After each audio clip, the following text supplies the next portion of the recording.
your wife walks out on you, you lose your job, you get a DUI. It's like this exogenous kind of punch to the face of like, wake the hell up, look at what you're doing.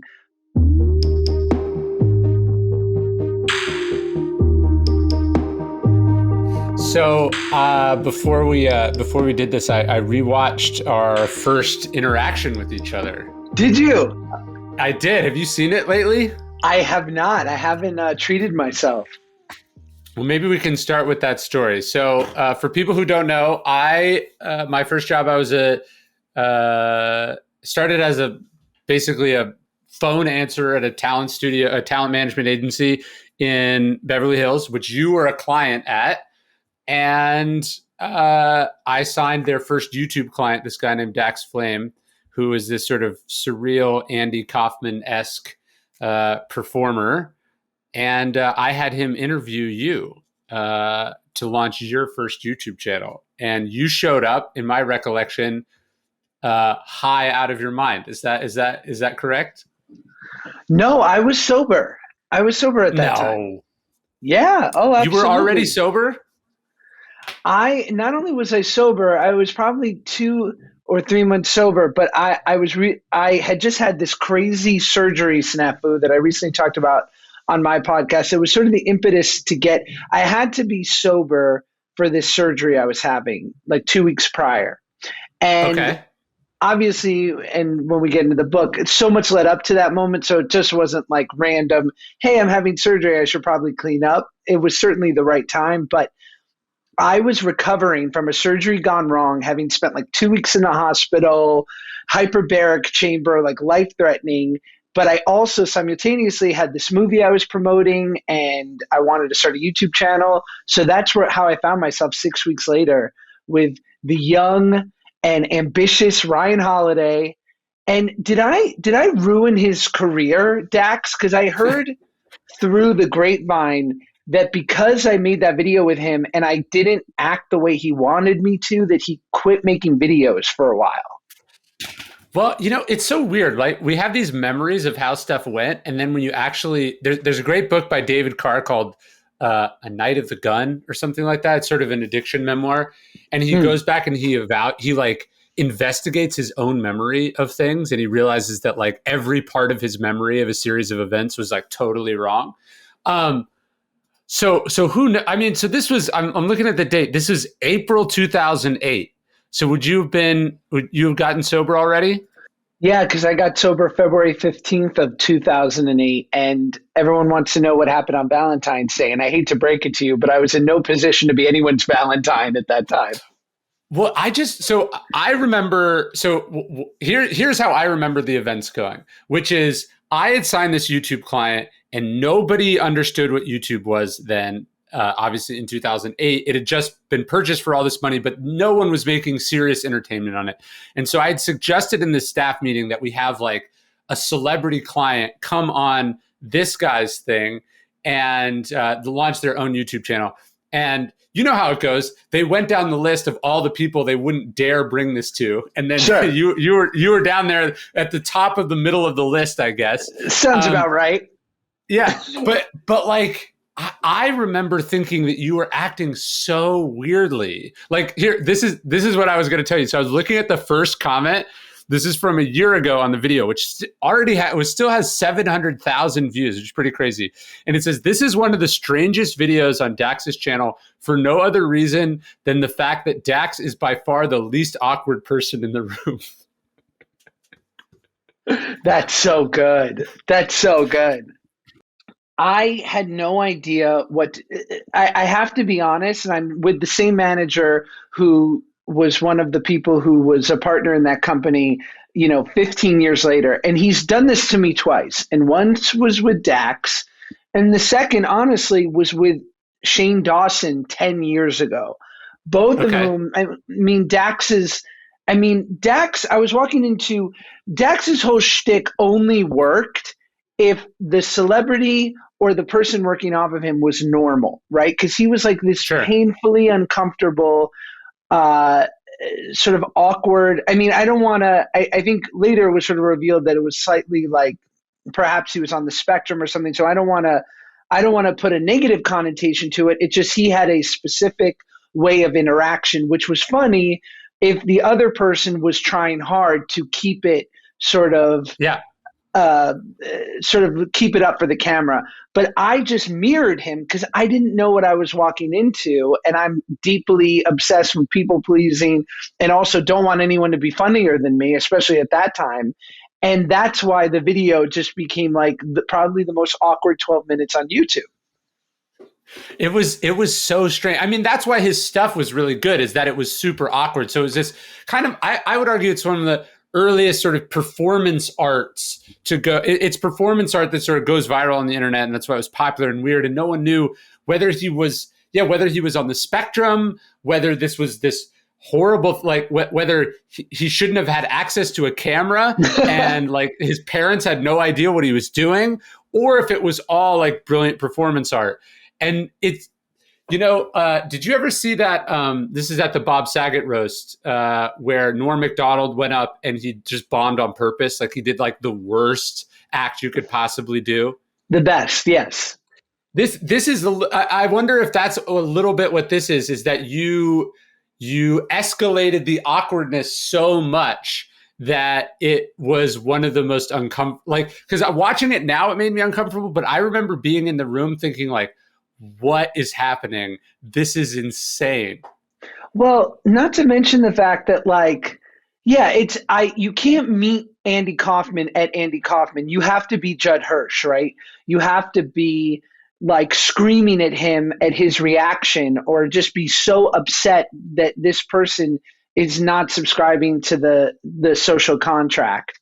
And I didn't do that. I Kaufmaned Kaufman in this scenario, and because I didn't know what to expect. Similarly, I remember when I went and worked with Shane Dawson for the first time. I was 26. I'd never been on YouTube, and again, he was represented by the Collective, my manager's company at that time, and he's basically playing a black female character in the worst stereotype tropes that would never be allowed today. And I'm sitting there looking at my manager, going, "You okay at this? Like, this is Right. Who's allowing this?" And I similarly am awkward in that video. Back in the ancient world, philosophy wasn't abstract, it wasn't theoretical, it was designed to help you live the best life. In Stoicism 101, we have a 2-week course that will introduce you into philosophy, that will make you a better person. There's interviews with me, daily lessons that will challenge you to be better, give you new ways of thinking, tackling the problems of life, becoming your best self. As Marcus Aurelius says, you could be good today, but instead you choose tomorrow. Epictetus says, how much longer are you going to wait to demand the best for yourself? Check out our new course, Stoicism 101, at dailystoic.com/101. That's hilarious. No, it was such a weird experience for me. And then I ended up leaving shortly thereafter and went on a totally different path in life, as sort of you did too. And then we ended up coming back together many years later, which I want to talk about. But it was such a weird, like the whole experience is just seared in my memory as like a weird part of a life that I no longer have. Yes, I think in that way we have a kinship, in that there's like parts of our lives that we've lived that we so completely turned our back on that it's almost as if it was another person. Yes, totally. And then the weird part about stuff being documented now is that you can go back and look at it and you're like, wait, that you can't deny that it was you, because it was you and it's there on the internet. You could have so easily been an operator in the business and a guy who wears like a really nice suit and goes to annoying parties and has like kids that he sees sometimes and eats at Spago a lot, and was like a captain of industry within show business. And instead, like, I can't imagine you as anything other than like the Stoic who lives in Bastrop, who opens a bookstore during a pandemic for fun. Yeah, it's weird to think, like, you look at all the different paths you could have gone in life, and I could be driving a Range Rover right now, living in Los Angeles. I I could have been very successful, but would have been ultimately very unhappy. And I remember I was talking to you about this exact thing. And I was talking to you about how some people I knew then went on and they started this company that was then worth hundreds of millions of dollars. And you were just like, yeah, but you couldn't have done that. Like, you're not like that I couldn't have done it, but that it would have been impossible for me to be that person. And that was actually like weirdly relieving for me to hear, because it's not that I have regrets about it, but you sort of go like, should I have gone that way? What would have happened if I'd gone that way? And then you realize that actually you can't go any other way than the way that you ended up going. It's incredible to me when I see people who really get a kick out of there's like the normal jobs, like someone who's really into spreadsheets and loves kicking ass as a CPA. And I'm like, I look up to that. But then there are those types that you're referencing, those guys who drive the Range Rovers and are real operators in the business. And it's like the art of the deal. They'll say things like, sell it, don't smell it, without any irony, because their wins are different than ours. Yeah, I remember just being like, I had a couple moments. I had one when I was there at the Collective, and then I had another one when I was at American Apparel. And I remember being at this conference that I'd gone to like a couple years in a row. And the first year I was there, I wasn't wearing a suit. And the next year I was there, I wasn't wearing a suit, but everyone else was. And I remember it occurring to me like the third time, like, if I keep coming to this, eventually I'll be one of the people in a suit, right? Yes. That you can't be in that thing for too long without becoming like essentially everyone else. And so you sort of entertain this idea that you're different, that you're not fully a part of the system or whatever, but you can't do that for very long. I don't want to sound like I'm being critical, because I love The Rock and I love Mark Wahlberg, but I look at those guys who are crushing it so hard, and now there's Mark Wahlberg Chevrolet, and there's, The Rock energy drink and tequila. And I think, like, did they conquer showbiz? And now it's like what is their bent? Is it just this idea of being successful, putting your mind to something and succeeding and seeing it all the way through and moving on to the next thing? Is it just an entrepreneurial spirit? I don't know, because I'm not sure I possess that. Yeah, or it's just like those operators in the business. There's a lot of ways to be successful in life where you don't actually do anything or like contribute in any positive way. And if you're smart and hardworking and not socially inept, you can find your way into one of those positions pretty easily. But it's not the most fulfilling sort of purpose-driven life out there. Right. Yeah, I think I've certainly seen even the actors I look up to. I think that's why they become directors, like, or something else in the business. Because I do think even with acting, you can always push it, but there are certain people where I'm like, oh, they figured it out. Like, they know how to be good regularly. And yeah. I think they get a little bored. Interesting. Well, so I was assuming, because my memory can be so deceiving. So I would have assumed that you were still an addict then, and I was curious how your life changed. But that's really interesting, because obviously in the book I read about you getting sober. I would have thought that the dates overlapped differently. So I was also thinking, like, how did they let him get on camera like this? Like how didn't someone intervene in the room, because this is obviously a person who needed help. But now I'm fascinated and thrown off by the fact that it happened differently than I remember. I mean, everything you could be like, the only thing that I know without a shadow of a doubt was I was sober 2 months before that. But because the date is seared in your memory. Yeah. I mean, I remember when I first got sober, and, I would go to these men's stag meetings, which were these all men 12-step meetings.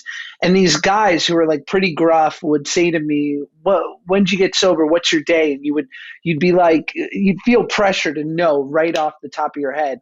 And they'd say, good, like, protect that date with your life. And so, but to your point, and what I talk about in the book is, like, that kid, the only thing I was doing right in that moment was staying sober. And I certainly could have still been all of the other, I was still thoroughly out of my mind, I'm sure. Walk me through that rock bottom moment, because you do talk about it in the book. But it's kind of a cliche trajectory of like child actor gets hooked on drugs, gets sober, turns their life around. But how does that go for you? Because I would have thought at that moment, watching you being, even though we're roughly the same age, you are someone who'd done all this stuff. So I would have thought like, this guy's like on the top. This guy's on top of the world. This guy has all the stuff. This guy's crushing. He must be so happy. But you were the exact opposite. I think that basically, to just like give quick touchstones, I grow up incredibly overweight, 100 pounds overweight. So then I lose 100 pounds, but I'm the same head in a new body.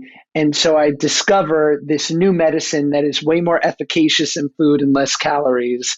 And I basically trade a Prius for a Ferrari. And I spend the next 4 years totally in chase of being a cliche, setting my life on fire, ruining relationships in show business, just becoming known as unreliable and just tough to work with.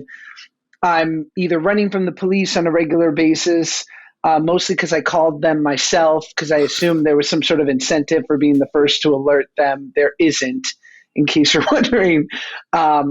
And basically breaking my mom's heart on a regular basis. So that's where I find myself at 21, about 2 months before I get sober.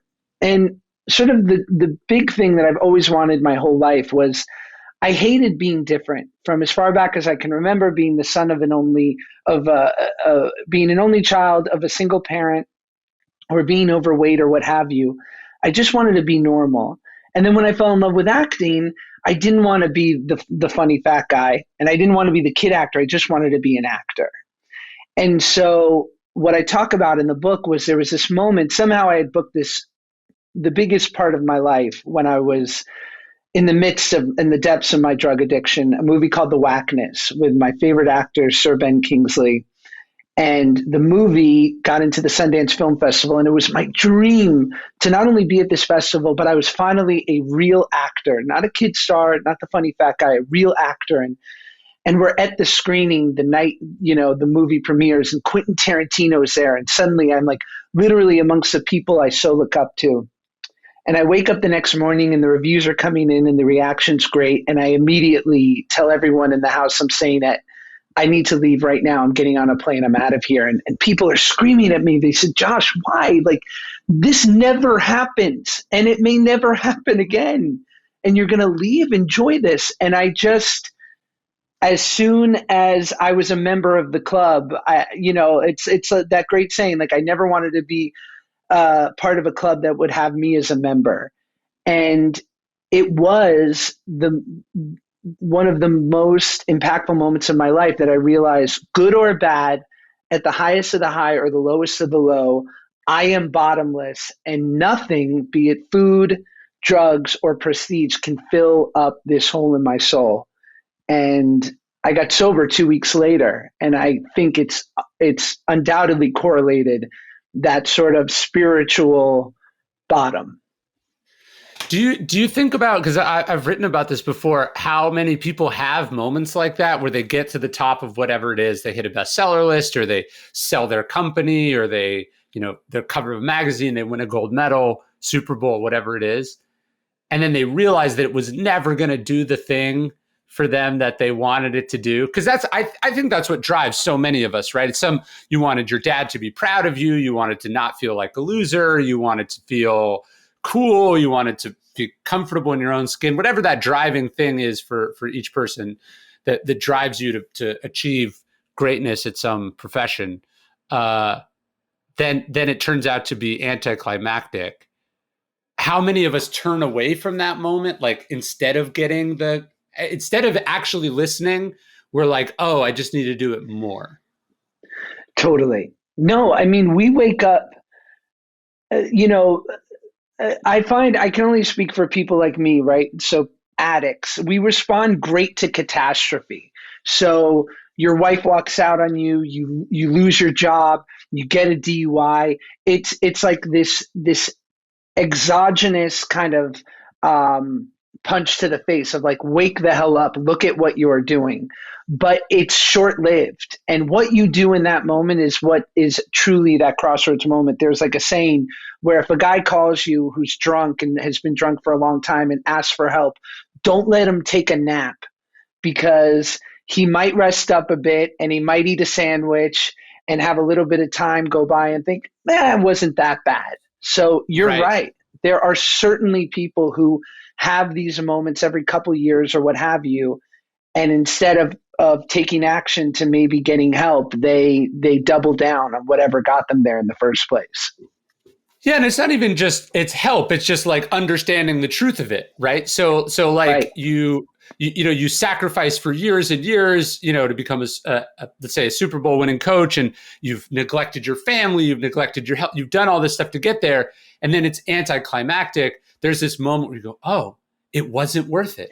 It wasn't what I thought it would be. And then, you go to sleep that night, then you party a couple days, and you wake up a week later.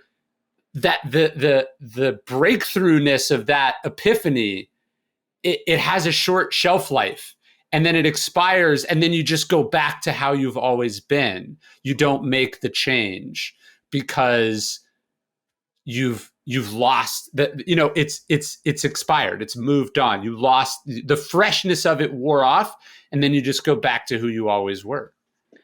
Yeah, I've heard Paul Gilmartin, who has this great podcast, The Mental Illness Happy Hour, talks about a friend of his who summited Everest and was at, sort of base camp and explaining what it was like, slowly getting up as the sun was coming, to its highest peak and reaching the peak and looking down. And Paul says, and when you reach the top, was your father's love there?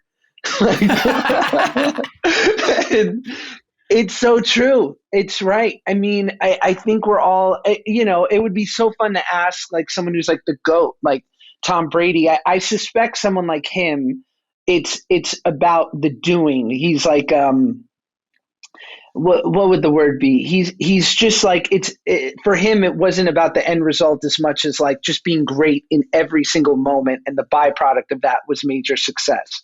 But who knows? Maybe he hated his dad. I don't know. No, I get it. It's like you think like this will make my parents proud.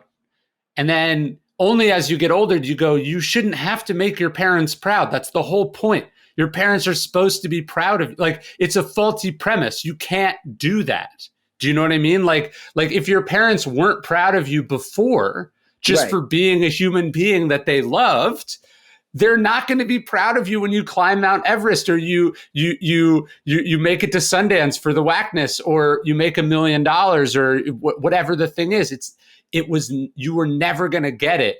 And I think it's coming to that painful conclusion that you're going to have to live a different kind of life and get what you want from some other source. That's where we have the constant amnesia or the lie to ourselves. Or we fill that hole with drugs or alcohol or sex or whatever it is. Yeah, everything that I've ever put before, everything of the material world that I've used to make me feel okay has always had diminishing returns until it just literally, it becomes just a capital N negative in my life. And it was food and drugs, and then it was prestige and romance and all these things. But for better or for worse, it never, like my synapses, they get tired. You can only take so much Molly before you have no more serotonin left to give. Like my synapses just get tired, and it goes, whatever this thing is, the secret sauce that worked at one time doesn't. So either you have to find something else or go to some, age-old truths that have always worked to give people fulfillment. But what's interesting too, though, is I think we so want epiphanies, right? So we not only want those breakthrough moments, but then people also want to hear, okay, he gets sober, and then he was like a functioning, contributing member of society from that point forward. What I found so fascinating about your story is you get sober, and then you talk about you were still, I don't want to say you were a dick, but you still could not get out of your own way for like several years. So like the drugs were removed, and that was a positive step. But I liked what you said earlier, where you said the only thing you were doing right was not being high, even though it looked like you were being high in that video. You still had all the other destructive tendencies, ego, etc. And that didn't go away for a while either. Absolutely not. And the only prerequisite, I like in 12 step that they say, like, the only requirement for membership is a desire to stop drinking or using. You don't even have to have stopped yet, because the reality is like, and I don't mean to say this in a negative way, it's just the unfortunate truth. Addiction is winning, right? I'm not sure there's any actuaries in recovery, but like I've heard the number thrown around is like 95% of people who either go through rehab or have some sort of detox, have an issue with drugs and alcohol or substance, stay using throughout their life. Sure. So I'm already the lucky one that I'm able to then like end or momentarily pause this thing. And now I've been given admittance to this sort of world of possible growth.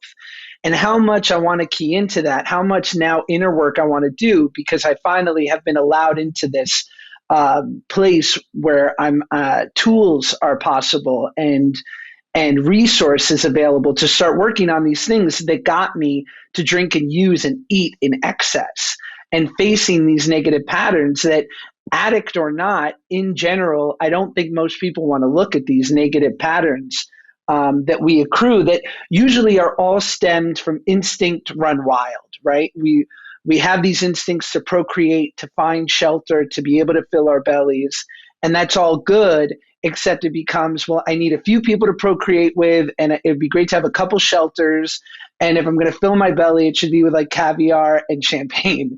And suddenly these natural instincts overblown start to bring us a lot of discomfort and disease. So look, I know a lot of guys who are sober 30 plus years, and they're overweight, smoke 2 packs a day, and are divorced and are always right.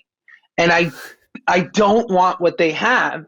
And conversely, and not to say, and then there are a couple guys with that much time that are like men and women who are like, the Maharishi that I just look up to in such a big way. But conversely, there are people who have a couple months or a couple years, and they're so, they're doing so much work on themselves, and they're so clued into like those principles. And I'm like, God, they have less time sober than me, and I'm so attracted to how awake they are.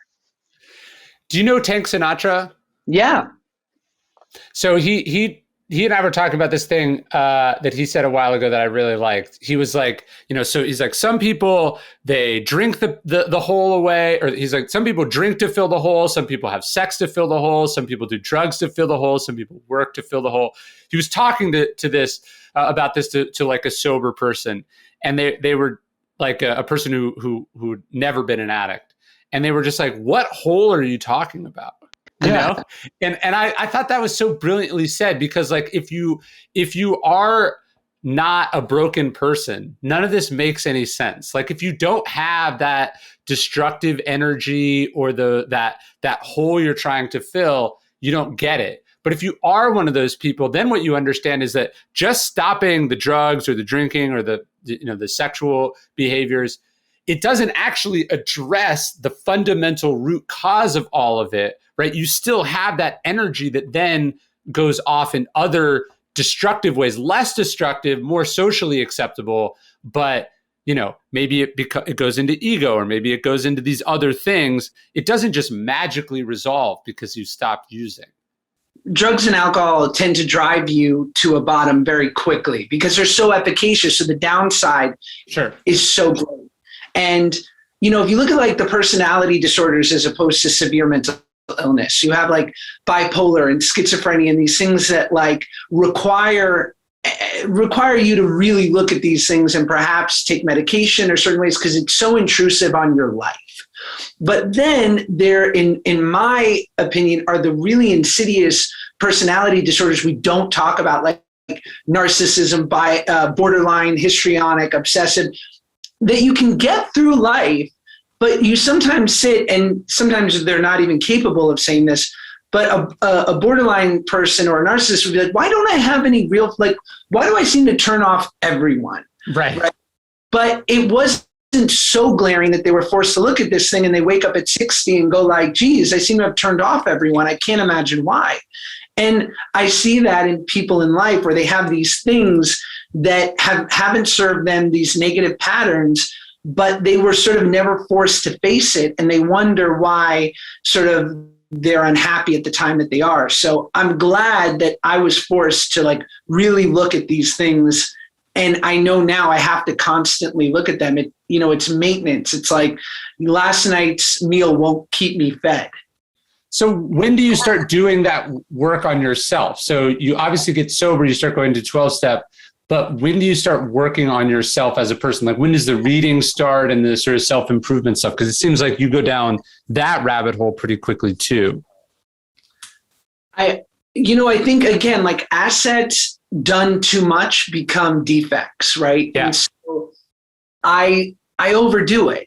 But if I can pull it back slightly to a more manageable, positive way, in all my endeavors, that level of ambition and work ethic can serve me. And so as soon as I knew that, look, I remember, and I talk about this in the book, I listened to this woman share at a meeting when I had like 4 or 5 years sober. And she said something to the effect of, you are the fish you are trying to catch. You are the love of your life. And what are you willing to let go of that stands between you and happiness? She said, there are the glaring defects that we all want to let go of. I don't think anyone wants to be, violently angry all the time or jealous or slothful. Those things are easy in theory to let go of because they're not really attractive. But she says, once you get rid of those, what are you willing to let go of that you think serve the things that you think might be serving you? That relationship you can't let go of, or that job you think that defines you. And I remember thinking in my head, God, she is so right. And a beat went by, and then I thought, oh, I hope that doesn't happen to me. And so at every turn, when I plateaued, when I've realized that I've been uncomfortable in my own skin, and if I avoid it long enough, I might just get uncomfortable enough to need a drink. And I'm not willing to drink today. And so because of that, I force myself to do the work that I know that what's on the other end is a bit of spiritual reprieve, is a little bit of that ease in life that I'm searching for. But it's going to take some work. But when did you start reading? It seemed like you fell in love with reading at some point. Was that after you got sober, or you always been a reader? I think, I think podcasts helped a lot, to be honest. And Really? As far as in 2015, and sort of like, I feel like it's when I first got turned on to pods, and I always loved talk radio and whatnot. But then, listening to Rogan or listening to these podcasts where they would interview these people who had written books that were facing this idea of growth and self-discovery, and then getting turned on to your books, and then Robert Greene and early on, like books like Anthony DeMello's like The Way to Love and all these different, it became very clear that the guys in sobriety that I looked up to seemed to be hip to these texts that were sort of like the graduate program of sobriety. It was the extra layer, or even like, I'm not a religious guy, but like, Emmett Fox and all these, and then eventually Eckhart Tolle, and sort of like the introduction into spiritual readings. And then I just got, and then even like some things that started slightly, I don't know what, I read The Game because I was 22 and I was single, right? And reading Neil Strauss and just, he's such a great writer, and that book that can be slightly evil probably, but then in following his sort of trajectory through life. And I just got attracted to seekers like you, and I wanted to read the things that you guys read. Do you think it was also like you were looking for someone to give you like advice about life that maybe you should have gotten from your parents, that because one of them wasn't there and then the other one seemed like she had her own issues? Like I feel like a lot of the reading that I do, especially early on in that space, is like, these are conversations I wish I'd had with my dad that I just didn't for some reason. And you're looking for not even like fatherly wisdom. You're looking to be kind of part of a tradition in the way that you might have gotten thoughts from grandparents and elders, or like you're looking for that advice about how to be a person in the world that just doesn't seem to exist anywhere anymore. And not only that, like I really look up to my father-in-law, who seems to encapsulate all the things that you're talking about, and he just does them naturally. Yes. I'm not sure he could convey it to me. Like, yeah, I don't know into words because it's so natural to him. So you're right. I think to your point, yes, I had a non-traditional sort of family structure. You know, it sounds like you had a more traditional one, and yet here we are both seeking. Sure. Inevitably, and what I always tell people, like, you will have to parent yourself. Yeah. No matter how good your parents were eventually.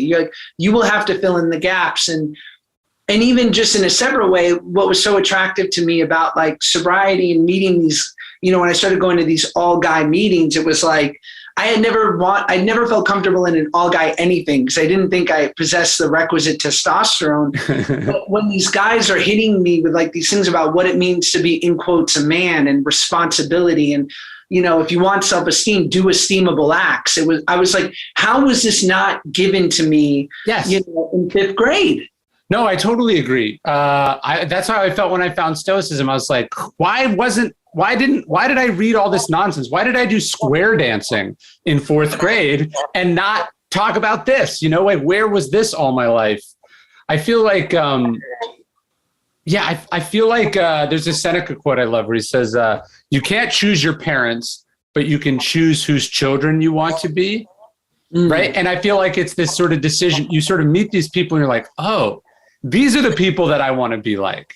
And you'd never met them before in your life, so you didn't even know they were possible. And then you realize you can read or learn from them. You can be an heir to that tradition, even if you have no relation to them. Yeah, and I think, you know, I feel like you're a big fan of Alain de Botton as well. Yeah. And he has this great quote about how we're taught physical hygiene at like an incredibly young age, right? Like, yeah. My son, since he had teeth, knows that like he and I stand together, and him on his stool and me just without a stool because I'm of a normal man height, and we brush our teeth at night. Like, yes. This is how it goes. And we take a bath every night. So we're taught like physical hygiene, but we're never, ever taught mental hygiene. It's just assumed you should know how to navigate the world. Which of course you don't. And it's way harder to navigate that world. You'd figure out the hygiene stuff on your own. Eventually you'd be like, I stink. What do I do about this? But the mental stuff is so much more insidious and difficult. And yeah, we give almost no guidance whatsoever. It's rough. And everything now with social media everything's a bumper sticker, like hustle harder. Like, what does that mean? Like, I don't know. It's a destination, but not how to get there.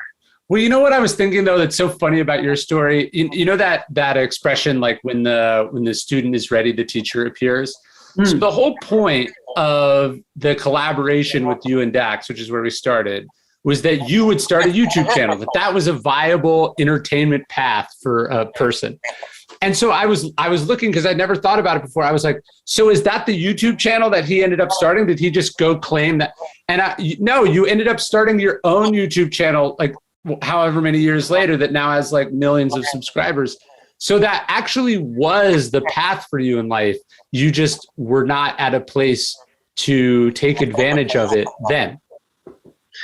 Totally. And I think, and isn't it interesting now how I was not able to take advantage of it until like 10 years later, when there was enough sort of evidence and data that made it really attractive. And then there's someone like Dax, who I don't think was able to fully take advantage of the prime of social media. Right. So it is timing. Yes. Well, so that's the idea that like you actually can't be anything else. You know, so do you think about like, you talk about some big moments. There's like the Judd Apatow movie that you could have gotten that you didn't get, or some other projects that you sort of blew. As you think back on that, do you have regrets, or do you go, actually, it could have never happened? Like it needed to happen the way that it happened? I absolutely believe that fully. And I don't know if I'm just doing that so I can sleep at night, but yeah. Totally. Like, I think that if you are capable, if you've accrued the skills in which to be like a quasi-respectable member of society who's not like overly selfish or trying to sabotage other people, and you get given an option or a crossroad or a fork in the road, I should say, there's either the right decision or the decision that you had to make to learn something to be able to make the next right decision, right? And that's it. Like, because I don't worry, I no longer see sort of like the glaring neon sign of like, that is begging me to go do something that will totally put my life in jeopardy. Like, that's not an option anymore. But certainly I'll get put, or recently I was in a position where, there was an opportunity that would have moved me and my family out of the country to go work 10 months out of the year. And sure, it could have been some prestige and some money and whatnot, but I knew that wasn't good for the overall health of my family. So I said, no. Now, that might mean that I need to have financial insecurity for the next 10 months to learn something. But I did the best right decision at the moment that I was faced with that. But you're right. I mean, I tell the story of Judd Apatow in my book, where 6 months after I had finished Drake and Josh, I'm 19, I'm in the depths of my addiction. All I want to do is graduate out of kids TV and be respected. And someone as brilliant with the foresight as Judd Apatow says, there's something about you that's funny. I auditioned for a movie he's producing, and he calls me and says, the part you auditioned for is not right for you, but you are funny. So I'll write you a small part in the movie, but hang out on set, write some jokes for people. We'll figure out different scenes to kind of throw you into, to maybe put a button on a scene, and let's see what happens. And I did that in a movie called Drobit Taylor. But unfortunately, I could not take advantage of that opportunity at the time because I was so not ready. And I basically turned my back on the guy who's basically a kingmaker for funny Jews, such as myself, non-traditional leading men types. You could have been part of the crew, that sort of Judd Apatow crew that did a generation of movies, and that didn't happen. I remember when we were on set, the first couple of days it was going well, and he said to me, I'm working on this other movie right now. You should stop by that set. And maybe you can, think of some funny jokes, or we'll put you in a scene. And I was like, oh yeah, what's it called? And he was like, it's this thing called Superbad.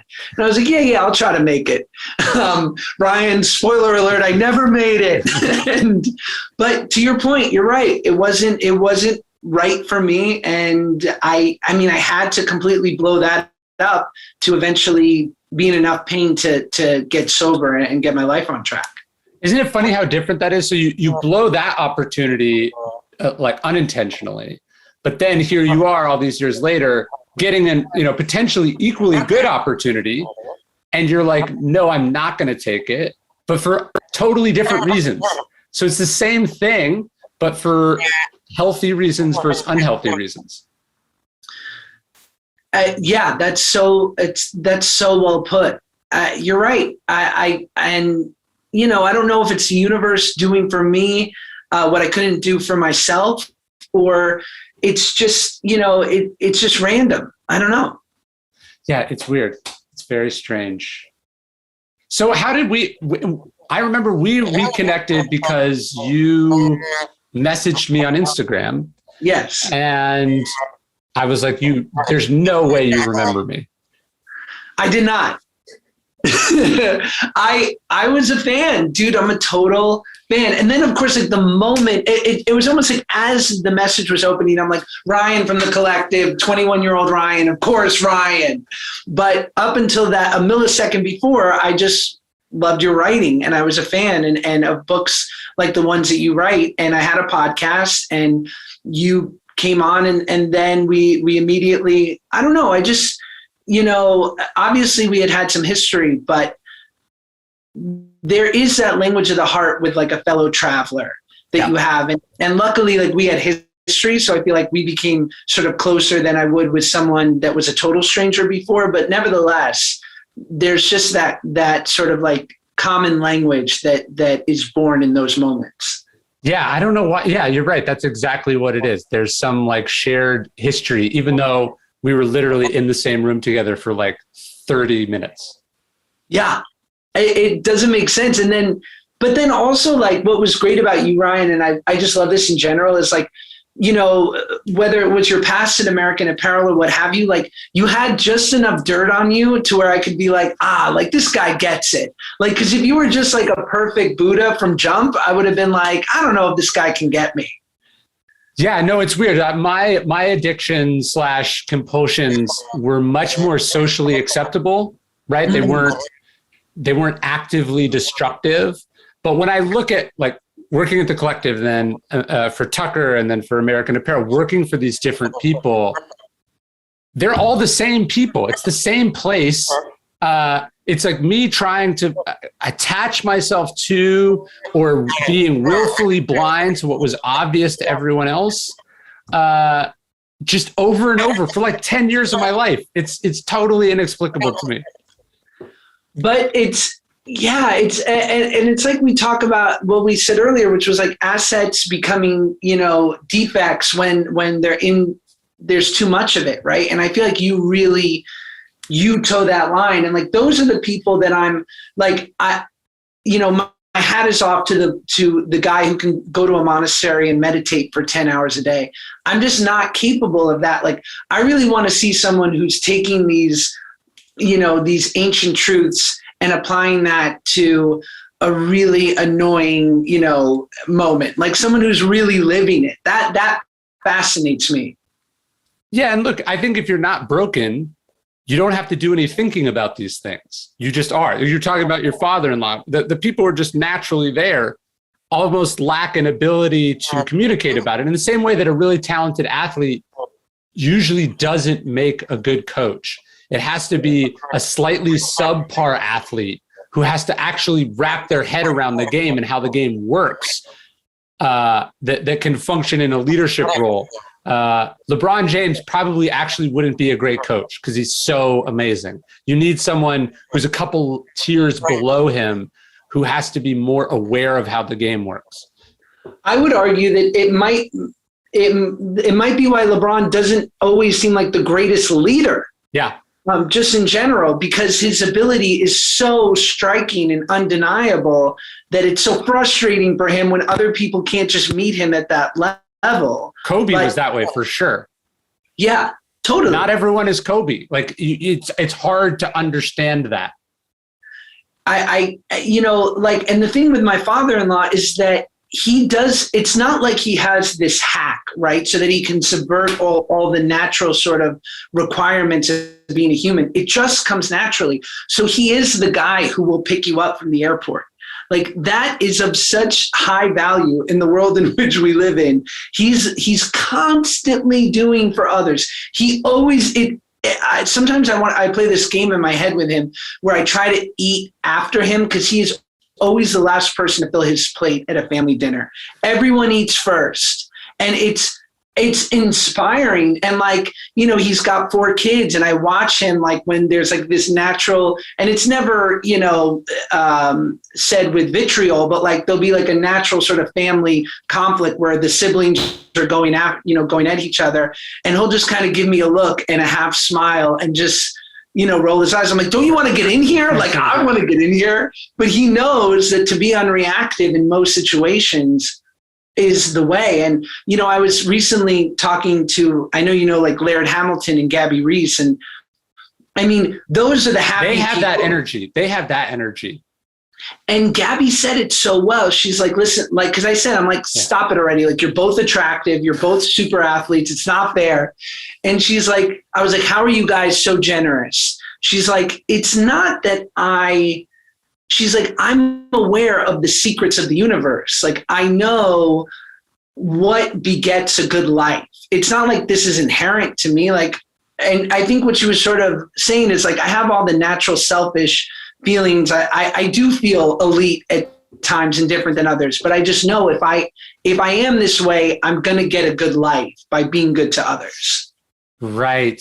Yeah. Well, that's actually good, right? Because if it is just natural, if there's no conscious willpower behind it, it's actually not that impressive, right? It's like just being really tall. You didn't have anything to do with that, right? Someone said this about Mr. Rogers. I think it was his wife. She was like, I want you to know how hard he worked. right? Because if he wasn't working at it, then he was just a saint. And then it's not that impressive. Right. God, that's so true. And he was, you watch that documentary and you go, when is the second act bomb about to drop? We're like, Mr. Rogers was weirder than we thought, but he's not. He was just a good dude from Pittsburgh. but not naturally a good dude. I mean, naturally good, but not naturally perfect. That was the result of conscious work on himself. Where do you fall into that? On the much lower end of the spectrum, like, you know what I mean? Like, sort of certainly not perfect, and then definitely having to work very hard for whatever it is that is good. Do you know what I mean?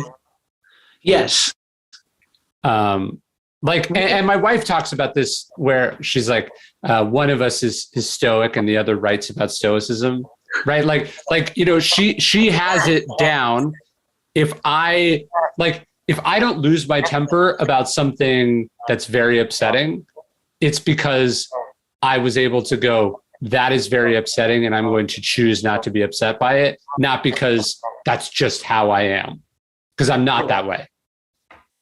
But do you find like you found age-old truths through the packaging of Stoicism? Like I found it through, 12-step in some respects, and through your writing and others. Like, we're all working, like we're all trying to get to Disney World. It's just like, which route are you taking?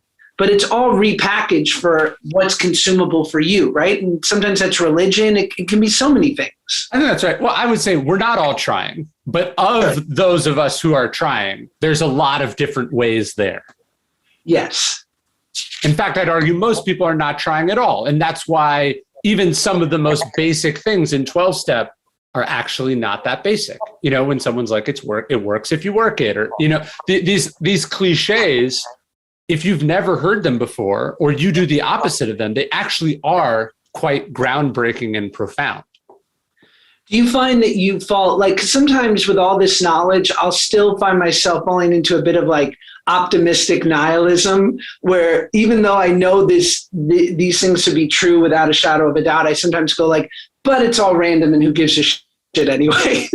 Yeah, I mean, I think that's the struggle. It's easier to just give up and to feel like it doesn't matter than to keep trying, even though you might have some doubts, even though it might seem like there isn't much point to it. And then especially like, you work in an industry like yours and mine, where you see a lot of shitty people do quite well.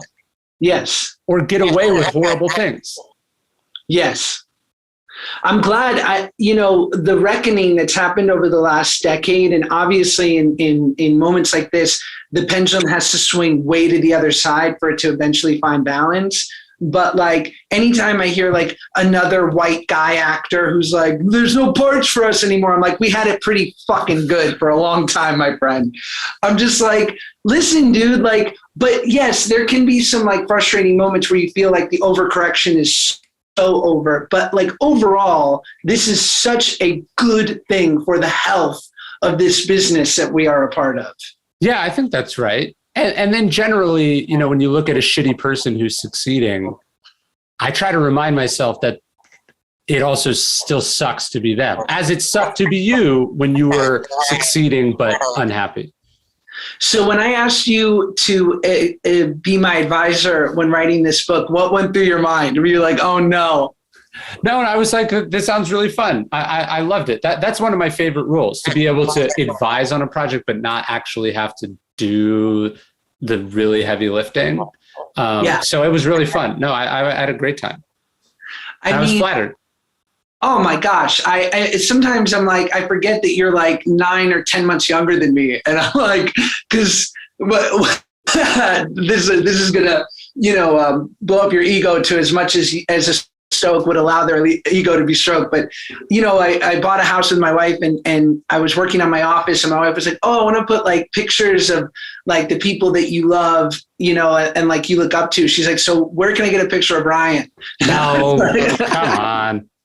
So it'd be you up there with, Basquiat and a couple other.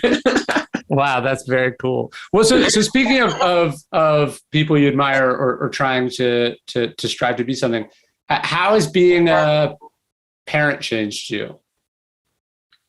I think this is a Seinfeld quote, but like having a child is like being handed the keys to a city that's already been built.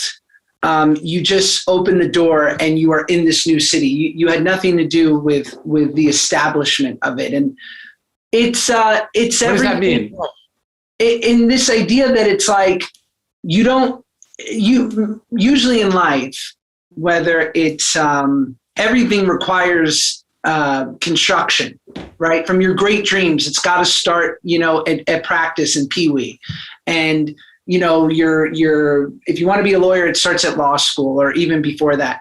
But like, you get to reap all the benefits of what it feels to have a child the moment they're born. And you don't have to earn it, right? So it was like, I fell in love with my kid the moment he was here. I didn't have to get to know him, right? It was this instant connection. And I didn't have to learn how to love him. I just felt this overwhelming like connection with this kid. And, I say this in the book, and I think it's like it was the benefits of writing the book, because I don't know if I would have ever sat down and phrased it this way. And now I feel like it is so, so true. I never met my dad. He died in his 80s. I was 26. And I'll never get an amends from my dad. And while I've forgiven him, it would have been nice. And then when I had my son, I realized that I received the amends I'd always been looking for by being the father to him that I never felt that I got. And that correcting generational trauma can be as easy as just not giving it to the next generation. And so, that for me it just allowed me to really put to bed so many of the experiences in my life. And also, and I say this in the book, like, you got to be careful how much growing you do alone. You don't want to be a Fabergé egg where you're gorgeous and ornate, but the moment you get jostled around a little bit, you shatter. So like getting married and committing to my wife in that way, like forced me to face things that I could be doing better that she made glaringly clear. And then having a kid forced me to like look at my coping mechanisms and look at the way that I think is appropriate and say like, that's not right for my child. Yeah, and the Gary Shandling doc, he says, give what you didn't get, which I think is a beautiful way of thinking about being a parent. You talk about, I love what you said, that you wish, I think you said on my podcast, you wish you had kids earlier, only because like you would have started the best part of your life sooner. Yeah, and it would have made me be who I am now earlier. Right. Which is the adult that you're talking about. Like it forces you to just deal with your shit. It's just because in one small package, they are the thing. Like a child can allow you to be selfless. And to me, like helping my fellow's boat to the other side and yours too will cross. Like that to me is like the secret sauce. Right. And I've always tried to think my way into right action, but the answer has always be act your way into right thinking. So whenever I have friends who are nervous about having a kid, I always want to say the only way kids will disrupt your life is if you're still really into brunch. I think to be successful young is, engenders a kind of selfishness, but then also to be an artist. Artists are inherently selfish. Right? To be a creative person, you have to be selfish. Yeah. And so having a kid, ideally, is the first time that selfishness is really challenged.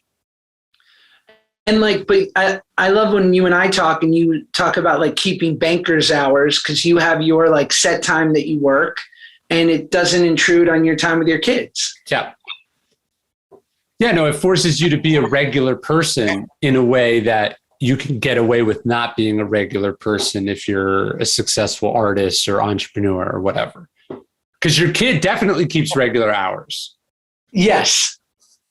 And I don't know if, I do all the things. Growing up, I had a single mom, right? And she was older and we lived in New York City. We didn't have a lot of dough. So like on the weekend, if we did one thing on a Saturday, like go to the mall and eat at the food court between 12 and 2.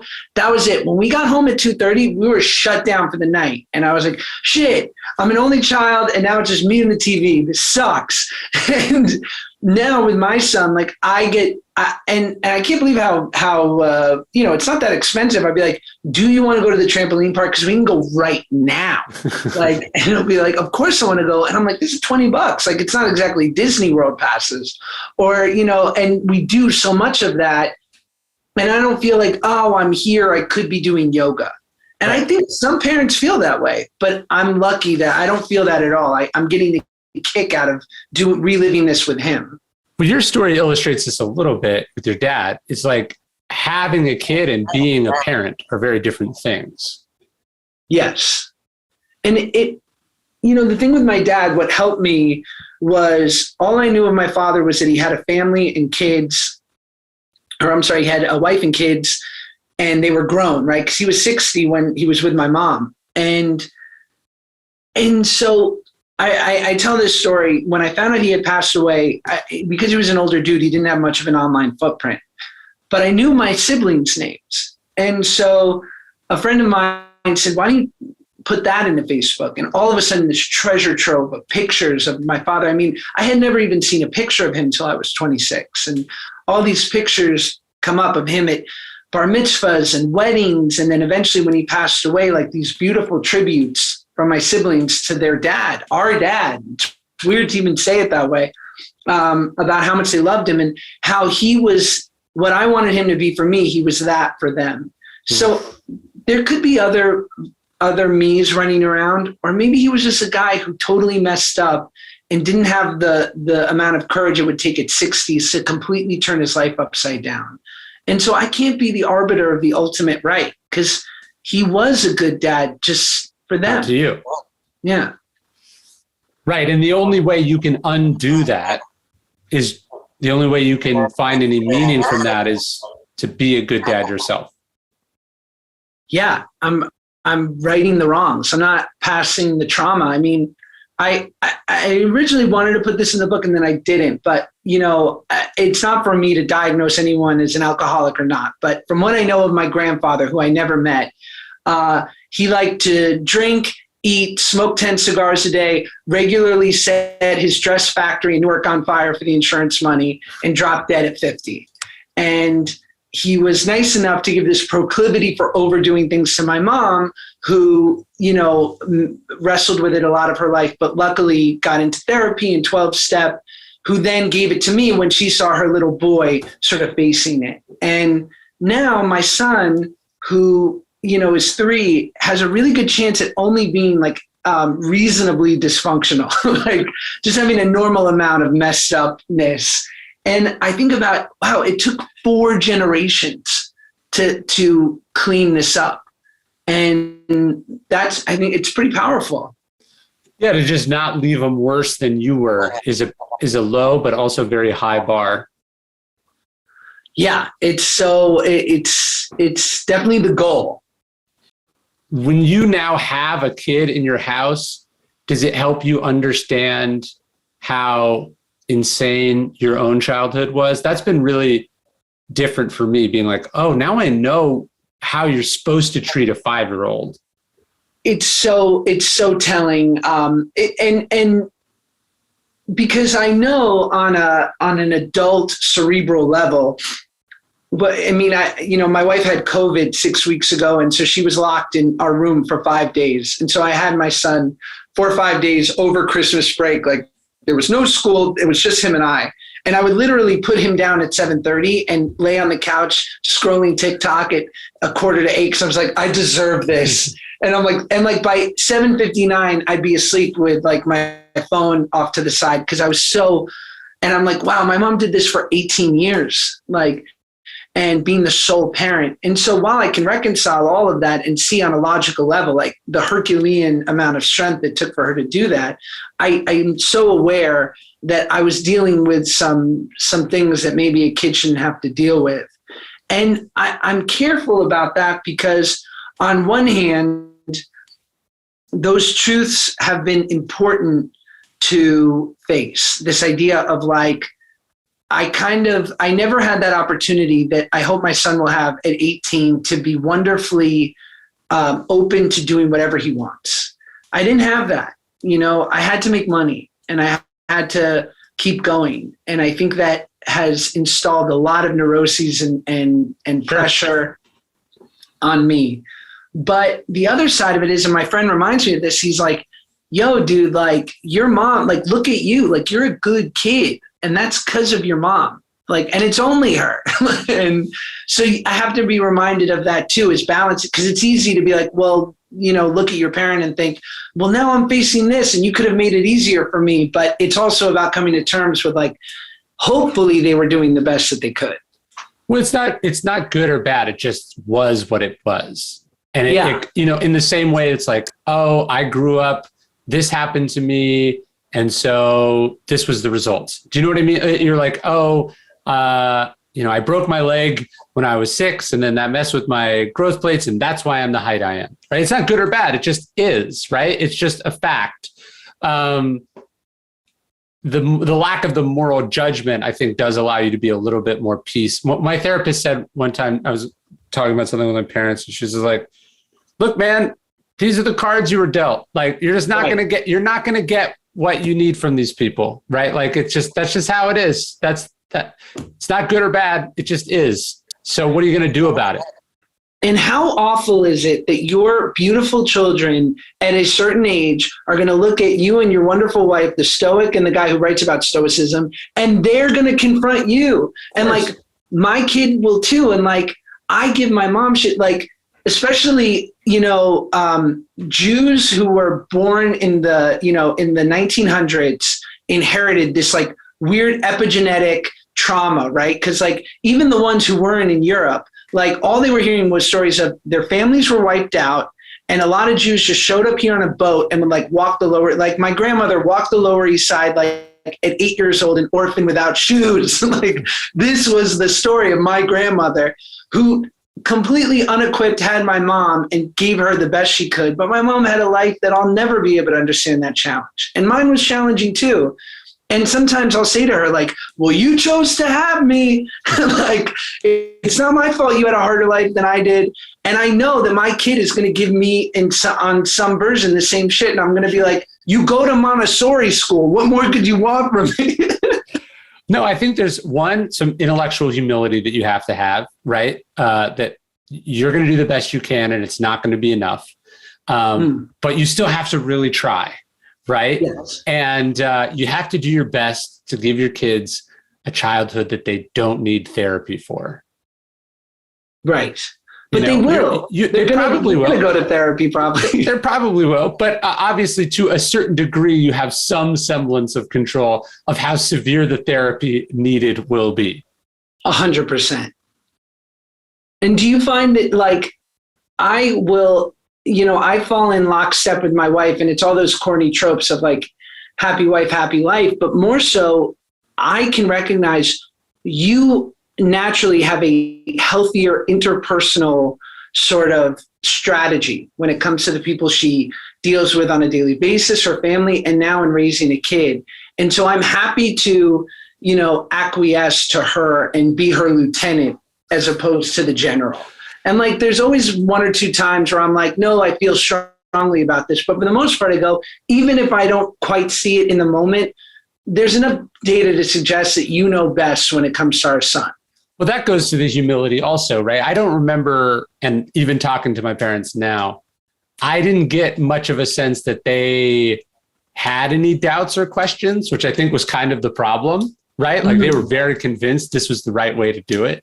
And so even the idea of like, no, I have some issues myself, so I'm actually going to defer to you here, as opposed to just being convinced that my way is the right way. Yeah, it's so, I remember I was doing an interview the other day and this woman gave me this thing, which I hate, which was, why are these TikTokers making so much money?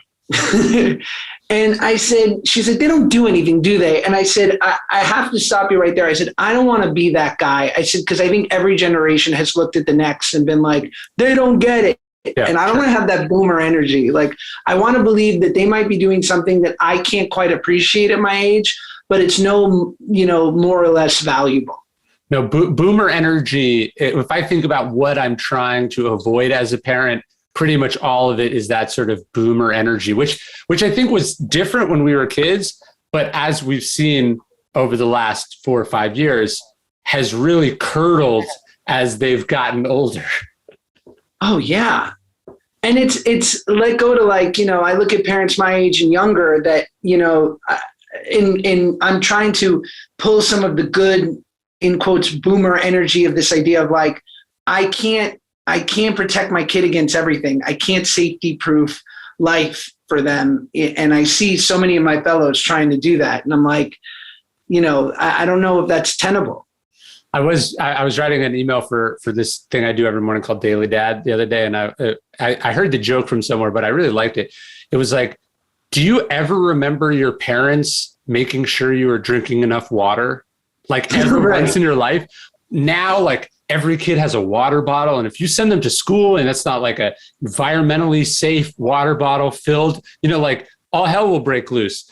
Then you just realize it's how much of the conflict I had with my parents was because I was a 5-year-old who was thirsty and just no one bothered to think whether I was hydrated or not. You know what I mean? And so just so much of it comes down to, as we grow as a society, being able to be more conscientious and aware and considerate of all these other factors. And I think it makes you a better parent ultimately. Yeah, I think so too. And then, realizing as you've done the work on yourself, that care that you now deserve, your kid also deserves. Yeah, I think that's right on. And just setting them up to, there are so many people I want to give them off ramps because we're all on this highway and we're all going towards no matter how enlightened we become, we have to get some level of security. And despite our best efforts, we're not going to be able to insulate them from Instagram culture telling them X, Y, and Z. Sure. So it's I just want him to know that there are signposts, be it physical fitness and what that affords you, just getting, endorphins going every day, or therapy, or talking to a friend. And then the extra level, which is being of service to other people. There's just nothing that is as close to heroin that I have found.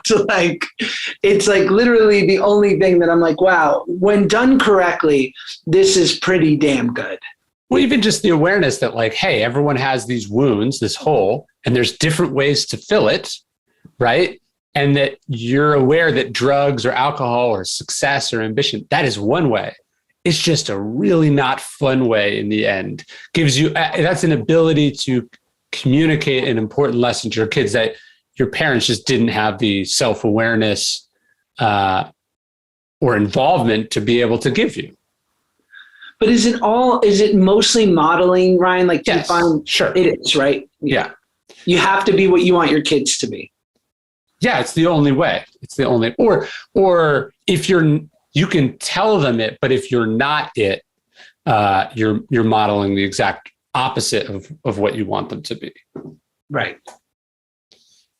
Well, man, dude, this was so fun. I'm so glad we reconnected. And, if this book is any good, it's because of you. Thank God. Very good. It's very good. Initially in this process, when I got this deal, and I was I need someone that I can bother often. And if it can be someone who I totally look up to and I respect their writing, and I just put it out there with you. But, from the moment you agreed, I was okay, whatever version of this, because I felt slightly capable of writing. I was I think I have something to say, but now I feel I have someone to actually form it into the delivery method I want it to be. So thank you, dude. Proud to be your friend. Well, you likewise, and you did it. I mean, I gave notes on it, but for people who don't know, almost 99% of these books are written by someone else. And you actually wrote it. I watched you write it. You actually wrote your book. And I think that's why it's good. And there's a level of authenticity and honesty and truth to it, because you didn't just give a couple interviews and then a book came back and then you edited it. And now you're doing interviews about it. You actually wrote this book. And so I hope what you take from the process is that you actually are a writer and you you can make your own material. Like this was something based on your own life, but like, given what you've done on YouTube, given what you've done on social media, and now this, you should be very confident, I think, making something and putting it out there. Well, thank you. And I only hope that it's a success so I can get a big advance to have you write the next one. I'll help, but I'm not going to write it. But I appreciate that, man. No, this was so fun. Awesome. Thanks, dude. Thanks for having me.